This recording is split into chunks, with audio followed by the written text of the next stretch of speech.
Alors prévention, comment susciter le désir? C'est le titre que nous avons choisi. On a beaucoup fait ça en coopération santé, de démontrer par l'exemple. On aimait bien démontrer dans nos colloques que l'exemple de ce qu'on faisait déjà petitement, souvent dans les territoires, pouvait servir et être étendu au national. Finalement, le secteur de la santé parle assez peu de désir. Alors pourquoi? Peut-être parce que le désir, il est irrationnel, il est obsédant, il est fugace, alors que le secteur de la santé s'inscrit dans le temps long, il valorise la maîtrise, il valorise le sang-froid. Donc je crois qu'il faut vraiment qu'on puisse former les professionnels de santé, notamment la profession infirmière, qui a besoin vraiment d'avoir cet appui. Et c'est avec cette formation qu'on va avoir amené les bons messages et d'apporter en tout cas notre pierre à l'édifice pour une meilleure couverture vaccinale.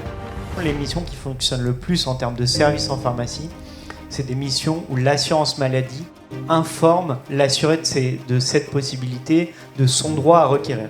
Ça marche très bien pour la grippe, les gens viennent en pharmacie avec ce bon, et l'acte est réalisé avec succès. Mais comme je le disais au départ, si on fait de l'éducation à la santé dès le plus jeune âge, je pense qu'on rattrapera à un moment aussi les plus précaires. Par exemple, le généraliste ne connaît pas obligatoirement notre traitement qui est prescrit uniquement à l'hôpital. Et le rhumatologue qui est à l'hôpital, il dit « Attendez, moi je suis là pour régler la polyarthrite. Voyez ça avec votre généraliste. » Et dans ce cas-là, la vaccination reste à quai et le patient, bien souvent, ne se fait pas vacciner. Bon, moi je plaide pour une politique systémique de la prévention. Il faut qu'on produise de la prévention. Pour ça, il faut qu'il y ait un portage politique fort. Il faut qu'il y ait des priorités, des objectifs.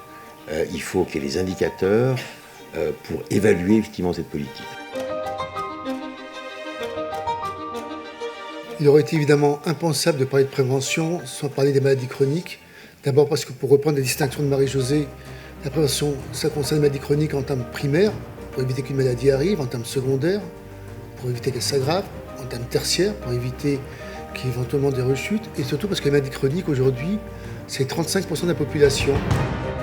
Comment les patients aujourd'hui trouvent eux-mêmes la solution, parce qu'il faut augmenter l'efficacité des traitements, comment trouver la solution soi-même pour pouvoir aller mieux. Il est intéressant non pas seulement de regarder ce que l'outil fait aux personnes, et là en l'occurrence les personnes diabétiques, c'est hyper intéressant de regarder ce que les personnes font de ces outils. Et on voit bien qu'évidemment, elles le travaillent elles-mêmes dans le sens de créer du désir. Et pourquoi ? Bien pour que ce soit, finalement, ça devienne cette maladie un véritable projet de vie, qu'on en soit fier et qu'on arrête de s'en cacher. Ce centre, pour moi, c'est une source d'espoir parce que c'est un espace de coopération entre différents acteurs, professionnels de santé, acteurs associatifs, afin d'essayer de faire converger notre regard sur l'analyse des forces et des faiblesses d'un territoire et puis d'engager ensemble des actions.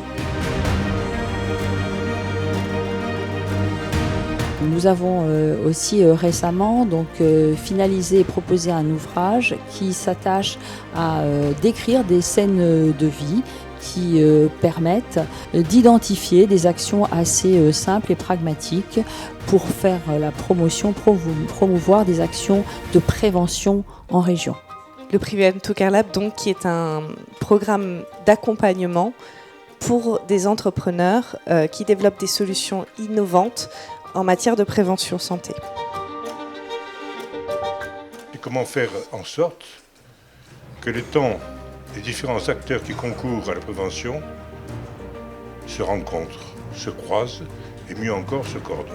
Je vais donner au centre de dépistage un nudge qui est utilisé tellement depuis 25 ans, vous imaginez, par d'autres pays qu'on n'utilise pas en France, qui est très simple, c'est qu'il y a toute une partie de la population, on leur propose une date et une heure pour leur dépistage du cancer du sein.